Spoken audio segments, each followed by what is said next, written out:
ごきげんよう、上川かおるです。今回取り上げる話題はウクライナの戦況解説。前回の動画において東部戦線バフムトにおいてウクライナ軍が反撃に成功したということを取り上げました。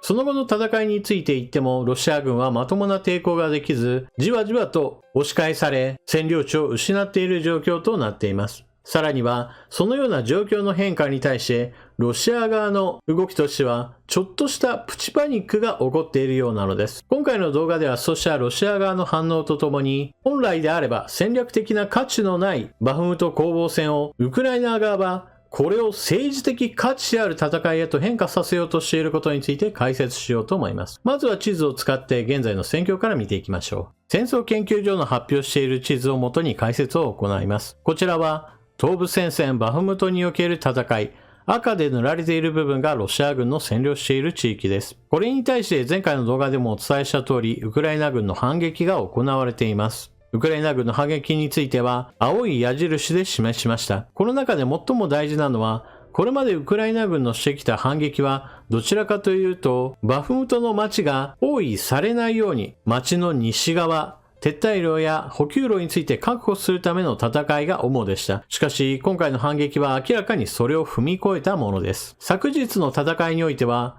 この地図で言えば矢印をつけていない南側において、ウクライナ軍は大きく前進を果たし、ロシア軍を敗走させました。そして今日の動きとしては、町の北側の方において、ウクライナ軍はよく前進し、ロシア軍を後退させています。このような動きから、ウクライナ軍の目指している動きというのは、バフムトの南と北を前進し、逆に町に入り込んでいるロシア軍を包囲殲滅するのが狙いではないかといったことが言われています。実際にこの狙い通りに行動するかはわかりませんが、ウクライナ軍がそれだけ町の南北において前進を果たし、そのような狙いがあるのではないかとロシア軍に思わせていること、それ自体が大きな戦況の変化だと言えます。また、街の中においてもこれまでは守りに徹して少しずつ下がってきたウクライナ軍ですが、今回の反撃戦においては街の中においても前進を果たし、領土の奪還を進めています。これも明らかにこれまでの動きとは異なるものです。そしてこちらが全体の戦況マップ。ここで大きな矢印を2つつけておきました。しかしこの2つについてはロシア側がプチパニックを起こしている現れではないかと思える話です。まず最初に北側についている青い矢印。こちらはウクライナ軍がロシア本国領ベルゴロドを目指して進軍するのではないかといった話が飛び交っています。これは明らかにロシア側が冷静さを失ってウクライナ軍が何をしてくるかわからないと考えたことから最も恐れている事態について多くの人々が不安になる話が拡散しているのでしょう。ロシア側が勝手にパニックを起こしている程度であれば良いのですが、次に南側の青い矢印。こちらの方はウクライナ軍のドニプロ川渡河作戦、もっと大規模なものが行われるのではないか。ドニプロ川西岸においてウクライナ軍の大部隊が集結中だといったような話などが流れています。これなどは実際に目撃例があるのかどうかはわかりませんが、そのような作戦をするかしないかといったところで、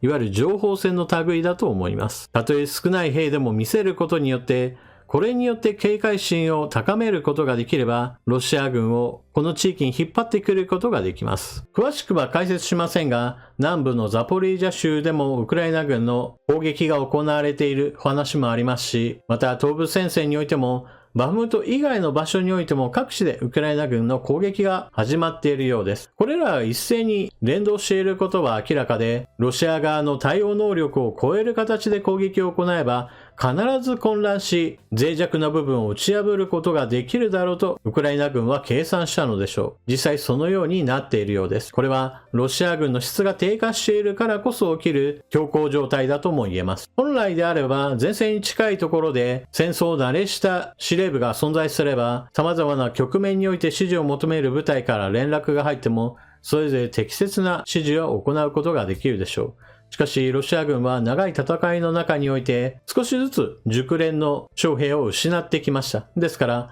姿形はなんとなく保っていたとしても、その中身については劣化していて、どうしても処理能力全体は下がってきているのです。しかし、これまでは守るウクライナ軍に対して攻めるロシア軍という構図でしたから、それほど頻繁に状況が変化するわけではなく、ロシア側の対応能力を問われることはあまりなかったわけです。だからこそウクライナ軍の現在の反撃は着々と進んでいるようなのです。そしてこのような反撃戦を行うにあたって、バフムトに対する注目度が再び上がってきています。ただし今回の注目度の上がり方というのは、ロシア軍によるプロパガンダの一環としてのバフムト攻防戦ではなく、逆にウクライナ側の反撃作戦の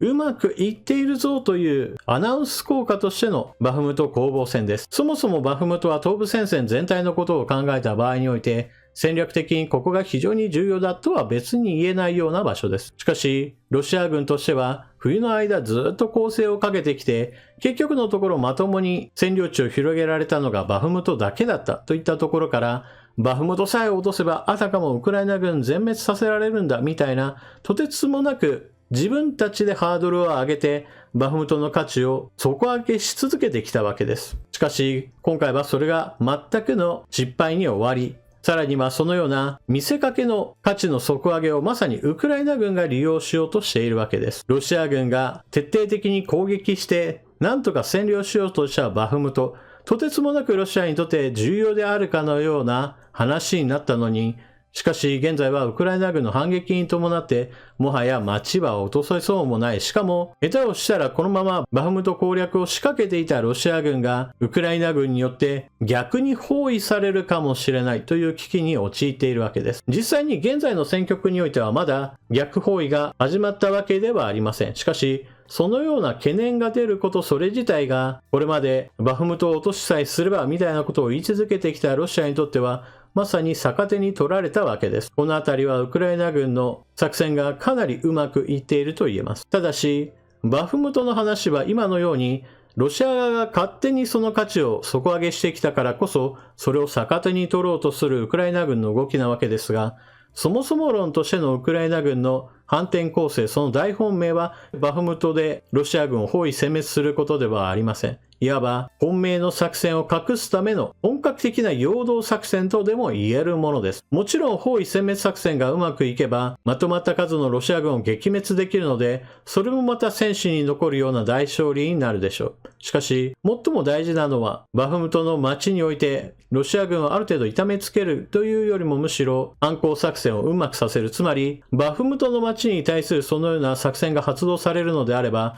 ロシア側は自分たちが何とかこの街を落とすんだぞという作戦そのものを継続させるために他からどんどんと部隊を送り込んで何とか持ちこたえさせなければなりません。つまりウクライナが本格的な反攻作戦を行うときにまさに攻めたいところの守備が薄くなる可能性を示しているのです。このようにバフムトの街それ自体に対してもウクライナ軍は攻めているロシアを逆に包囲するというそのような恐怖をロシア側に与えることができているという点で、まず第一段階としては非常にうまくいっています。しかもこの第一段階というのを一つの踏み台にする形で本格的な反攻作戦を行うための陽動作戦にもできるわけですから、第2段階としての本格的な反攻作戦の成功確率を上げることにもつながっています。今回の反撃作戦は構造的に言ってもウクライナ軍の思惑通りに進んでいると思われ、ロシアは構造的な負けの中であがいているに過ぎないとでも言える状況です。ただし戦略や作戦といったものがロシア軍よりもウクライナ軍の方が上手であったとしても、